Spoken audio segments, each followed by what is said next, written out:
Nasubok ang kakayahan ng mga dalubhasa sa ulat panahon para alamin ang tatahaking direksyon ng bagyong Ruby. Bumuti na ba ang ating weather forecasting at nagamit ba ito ng lokal na pamahalaan para paghandaan ang bagyo?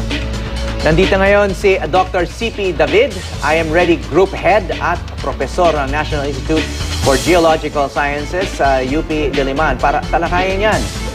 Dr. David. Morning, Howie. Morning at happy birthday. Kakaiba itong bagyong ito, no? Unang-una, napakabagal niya. Pangalawa, yung last week, no? Parang iba-iba yung pino-forecast ng mga weather agencies, no? Mga weather agencies ng Amerika, yung atin sa Pilipinas, yung Japan, Korea, Japan, Hong Kong, iba-iba. Ano to? Very unusual ba to para sa mga scientifico katulad mo? Alam mo naman, Howie, yung mga bagyo, iba't ibang characteristics niya, no? Pero just a point of comparison, yung bagyong Yolanda, pumasok siya ng PAR at nakalabas ng kabilang side ng PAR in 3 days. Ganon siya kabilis. 3 days. No, mga 36 ito, nandito pa. kph. Ito pang ilang araw na to, no? Simula December 4. At inaasahan natin, baka Thursday pa siya lumabas. So medyo matagal-tagal to.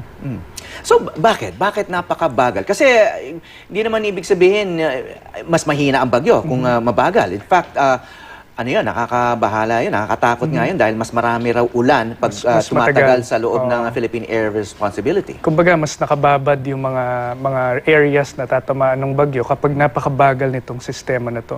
Pero in general, habang humihina ang isang bagyo in terms of maximum sustained winds, mas mabagal din yung kanyang galaw. Kagaya ng Yolanda, napakalakas niya, halos hindi siya naapektuhan ng mga iba't ibang weather systems around it. Kaya dire-diretso lang siya, parang wala siya nakitang kalupaan at hindi humina ang Yolanda. At kinabukasan ng Yolanda parang ano na, clear na at people already walking around, wala nang ulan, no? Yun nga sinabi mo. We're computing itong si Ruby. Ang average speed niya walang 11 kilometers per hour. Sobrang bagal nito. Oh, mas mabilis pa yung mas mabilis pa yung mga mababagal dating bagyo like Milenio or Frank, no, na napakatagal din sa bansa natin.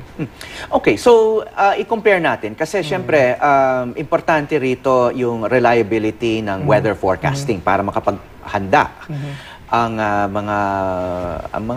mga kababayan natin, no? So may pinakita tayong graphic dito sa News to Go on December 4 na makikita mo yung pagkakaiba ng mga storm track. Hinanda namin ngayon, no? Yung para ipakita ngayon yung graphic. Ready na ba yung December 4 graphic? Yan. Okay. Ipinakita yan. Pinaliwanag yan ni Mang Tani nung December 4. No? Makikita mo, you're familiar with this. So yung iba't ibang kulay niyan yung representing different weather agencies. Yung yellow, yung nasa gitna, bandang gitna, ay Pag-asa. Pero yung nasa outermost, yung storm track ng JTWC, yung Joint Typhoon Warning Center ng US Navy. Yan ang pinagbabasihan ng US military para sa kanilang planning ng mga barko. No? And then, yung iba naman sa Asia, meron pang UK. So may China, Korea, UK, Japan, JTWC, Pag-asa. So, ngayon, palabas na yung bagyo. No? Matatansya natin kung ano yung pinaka-accurate dyan. No? So, ang dinaanan talaga ng bagyo ay yung bandang gitna. So, tumama siya sa Samar. Kasi makikita mo, yung sa US Navy, yung pula, no? Ang prediction niya on December 4 ay lilihis ng Visayas. At sa Eastern Luzon siya tatama. So, obviously, mali yung kanilang forecast last week. No? So, ano to? Nakachamba lang ba yung Pag-asa dito? Or talagang, paano ba tinatansya yung storm track? Well, I would have to say, no, Howie, baka medyo biased ako dahil parte ako ng Project NOAA na tumutulong sa Pag-asa dito. No? Pero ang nakakalimutan natin, I guess, ay hindi ito competition between weather agencies. No? Dapat kinokonsulta natin yan. And in fact, noong December 3, nasa Pag-asa ako at inabutan ko si Secretary Montejo ng DOST at yung Chief Forecaster ng Pag-asa na nagdidiskusyon. At tinitingnan namin kung liliko ba to o hindi. At ang reasoning ng pag-asa na hindi liliko ay base doon sa mga climatological history ng mga track ng bagyo. At doon nila sinabi at nag-decide yung buong grupo na oo nga, tatama ito ng kalupaan. Second point siguro... So sorry, so it's partly a judgment call. Of course, Kasi of course. ano yan, so marami kang factors and then you kind of say na this is the likeliest. Kasi Tama. well, there's nothing, there's no, this is not a perfect science or a precise science. Meron niyang computer modeling, no? So, kung gaano ka-sophisticated yung model mo, may epekto yan. Meron din yung experience nung tumitingin na tao kung saan pupunta Hindi, kasi you would think that the US Navy and these other weather agencies, you know, they keep track of these factors as well, to meteorological, climatological, etc. But you're saying that Pag-asa made the right call because it had a different analysis of the same factors that everyone else was looking at. Tama. And in fact, yung Pag-asa mismo, tinitingnan din yung mga forecast ng ibang weather agencies at tinitingnan yung reasoning. Nakikita lang natin yung graph na eh. Pero behind every forecast, meron niyang prognostic reasoning. Ibig sabihin, ano ba yung mga nakaka-apekto sa track ng bagyo? At wini-weigh nito yung mga factors at kung sino yung pinakamatimbang. No, ganyan. Okay, given that you, as an academic, tumutulong ka sa Pag-asa para ma-strengthen din yung capacity nila. I mean, objectively though, I mean, how would you assess its capability based on its recent track record going back to Yolanda? At least itong Ruby, I think Pag-asa was very accurate. In fact, may ginagawa kaming study ngayon sa UP to compare, no, para to sa post-assessment ng Pag-asa at ng DOST upon the request of DOST. And so far, nakikita namin, napaka-accurate nung forecast ng Pag-asa compared to the rest. No? Okay, But we so will this wait is- for the quantitative analysis. Okay, so hindi pa tapos naman yung comparison, but just based on the comparative storm tracks nung December 4 and what we know today. Right. Hindi para magmalaki sa ibang mga agency na mas magaling tayo, kundi para doon sa mga susunod na bagyo, meron tayong konting basis kung bakit ba natin na tumama yung track natin o ba't na mali and so on. At marami kasing tanong tungkol sa capability ng Pag-asa. And, you know, let's face it, it's also been wrong in the past, no? But, kaya ang tanong ngayon, moving forward, mas maaasahan ba natin? Dahil may mga improvements din na naganap dito sa Pag-asa, di ba? It's not just the involvement of Project NOAA and yourself, but may bago rin na liderato, and then there's some skills improvement, new equipment, may Doppler, mga bagong Doppler radar. Radars. Oo.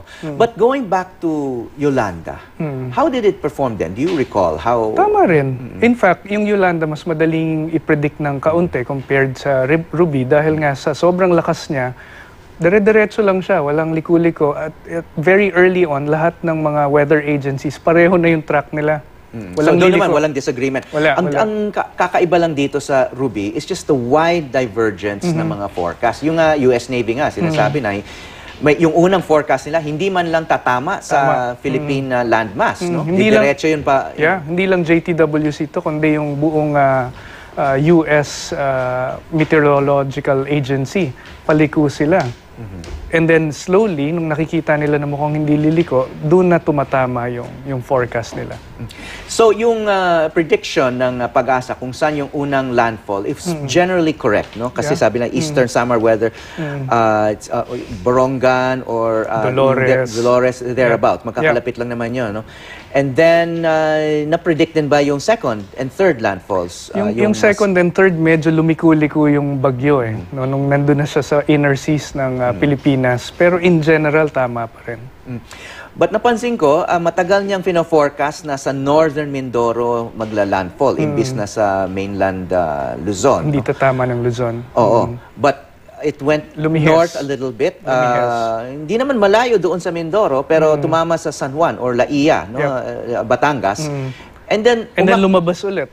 Lumabas ulit. parang kahapon, kagabi, parang may balita na umakyat ng konti sa Sariaya and then kumaliwa. And then bumalik ulit sa dagat. No? And then ngayon, may tumama sa Mindoro ulit. So, sa Lubang Island. Sa Lubang, oo. Sa Lubang Island. So, parang nagzizigzag siya in a way. No? Kasi may isang prediction nga, I think it was a JTWC na sa Subic Ang mag-exit. daan. Aha. Oo.